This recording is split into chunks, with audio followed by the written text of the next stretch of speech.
കൂട്ടുകാർക്കും പുതിയൊരു വീഡിയോയിലേക്ക് സ്വാഗതം. ഞാനിപ്പോൾ നിൽക്കുന്നത് തിരുവൻവണ്ടൂർ മഹാവിഷ്ണു ദേവക്ഷേത്രത്തിലാണ് നിൽക്കുന്നത്. കല്യാണം കൂടാനായിട്ട് ഇവിടെ അടുത്ത് കോട്ടയത്ത് വന്നതാണ്. അപ്പോഴാണ് ഈ പോകുന്ന വഴിക്ക് ഈ അമ്പലം ഉണ്ടെന്ന് കണ്ടത്. അങ്ങനെ ഞങ്ങൾ ഇവിടെ വന്നു. ഇവിടെ വന്നപ്പോൾ ഇവിടെ ഒരു കല്യാണമൊക്കെ നടക്കുന്നുണ്ട്. അതിൻ്റെ കല്യാണത്തിന് വേണ്ടുന്ന ഒരുക്കങ്ങൾ അവിടെ സ്വാമി എല്ലാവരും നിന്ന് ചെയ്യുന്നുണ്ട്. അമ്പലത്തിൻ്റെ കോമ്പൗണ്ടിനകത്താണ് ഞാനിപ്പോൾ നിൽക്കുന്നത്. അതിവിശാലമായിട്ടുള്ള ഒരു ആൽമരം കാണാം. വളരെ രസകരമായിട്ടുണ്ട് ഇവിടുത്തെ ഇതിൻ്റെ കോമ്പൗണ്ടും എല്ലാം. ഇന്ന് അവിടെ ഒരു ഗോശാലയുണ്ട്. അവിടെ യാഗം ഒക്കെ നടക്കുന്ന സ്ഥലമാണെന്ന് തോന്നുന്നു. അമ്പലം വളരെ വിശാലമായിട്ട് കിടക്കുന്നു. ഇവിടെ നല്ല കൃഷിയും എല്ലാം കാണുന്നു. നല്ല പൂക്കളുണ്ട്. നല്ല പടവലമാണ് അടിപൊളിയായിട്ട് കൃഷി ചെയ്ത് നട്ടിരിക്കുന്നത്. അതിൻ്റെ വീഡിയോ ഞാൻ എടുത്തിട്ടുണ്ട്. ഒരു കൊടിമരം അങ്ങ് കാണുന്നു. എനിക്ക് ഇവിടെ മുഴുവനും ഇതിൻ്റെ പരിസരം മുഴുവനും നടന്നെടുക്കാൻ പാടാണ്. എന്നാലും ഞാൻ എടുക്കുകയാണ് കൂട്ടുകാരെ. ഇത് വളരെ പ്രത്യേകതയുള്ള ഒരു സ്ഥലം. ഞാൻ ഇതുപോലെ ഒരു അറ്റ്മോസ്ഫിയർ എങ്ങും കണ്ടിട്ടില്ല. നല്ല വെയിലുണ്ട്, എന്നാലും ഞാൻ കാണിക്കാം. ഇങ്ങനെ അമ്പലത്തിൻ്റെ റൗണ്ട് കറങ്ങി നടക്കണമെങ്കിൽ നല്ല വെയിലാണ്. അതുകൊണ്ട് ഞാൻ ഇവിടെ നിന്ന് എടുക്കുകയാണ്.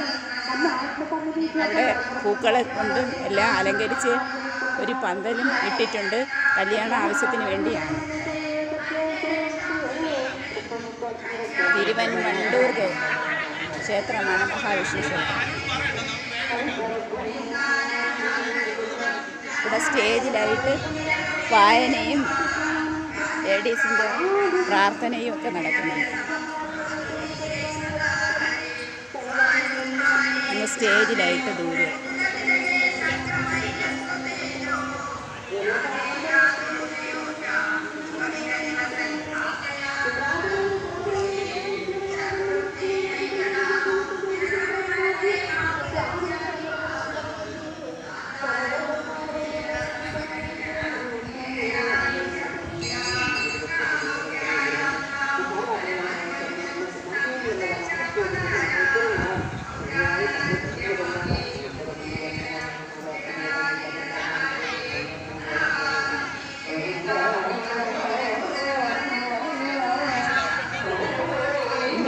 ായിട്ട് ഒരു ഗരുഡൻ്റെ രൂപം ഉണ്ട്.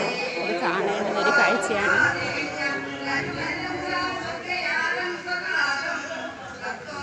ഒരു വാഗമരം പൂത്തുലഞ്ഞ് നിൽക്കുന്നു.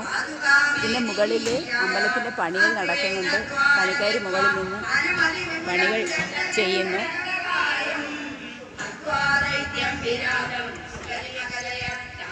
അന്ന് കയറിയാൽ ഉടൻ തന്നെ നമ്മൾ ആ ഗരുഡൻ്റെ രൂപമാണ് കാണുന്നത്.